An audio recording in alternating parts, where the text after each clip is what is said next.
Satuan Gugus Tugas COVID-19 menggelar koordinasi rutin lintas sektor Rabu 3 Juni 2020 di salah satu hotel di Manokwari. Koordinasi yang didukung oleh UNICEF melalui Himpunan Ahli Kesehatan Lingkungan tersebut menghasilkan 3 rekomendasi yang akan ditindaklanjuti. Poin pertama, karantina terpusat. Gugus tugas akan memisahkan pasien yang positif, suspek OTG/ODP dengan yang sehat. Karantina terpusat bagi OTG/ODP baik positif maupun yang menunggu hasil swab. Poin kedua, lokasi karantina.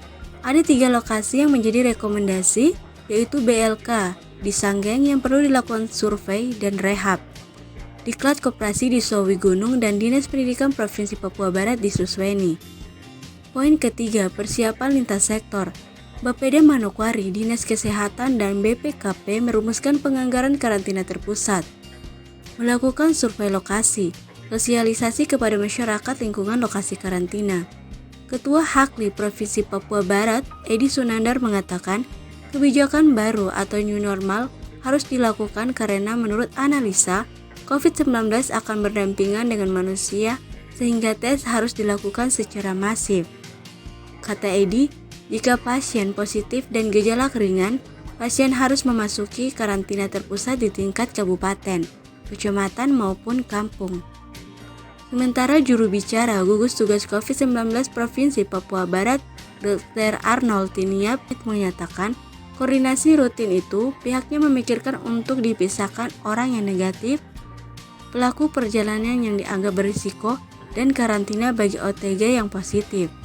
Kemudian ODP positif dimasukkan ke rumah sakit, PDP berat akan masuk rumah sakit rujukan. Di provinsi, ada beberapa fasilitas provinsi maupun Kabupaten Manokwari yang dapat dipakai untuk dikarantina. Dr. Arnold mengaku dari koordinasi rutin yang dilakukan, yang terpenting adalah memberikan sosialisasi dan edukasi terkait COVID-19 bagi warga sekitar lokasi karantina.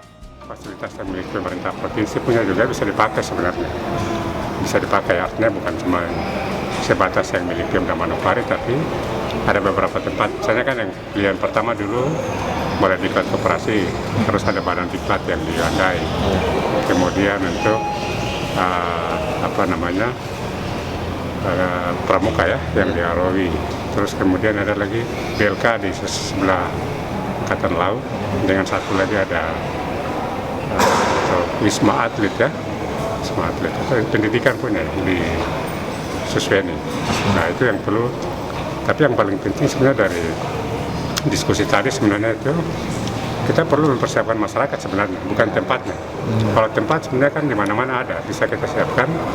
Tapi yang menjadi masalah kan kalau masyarakat menolak. Iya, jadi yang paling penting nanti kita perlu memang sebelum mempersiapkan, kita harus mensosialisasikan dulu dengan masyarakat setempat supaya mereka siap. Sebab intinya sebenarnya bukan di tempat bisa disiapkan, tapi di tempat manapun pasti ada masyarakat di sekitarnya. Nah itu yang kita harus siapkan. Bahkan rumah sakit pun pernah ditolak ya kan begitu. Jadi yang perlu dipersiapkan masyarakatnya supaya bisa menerima.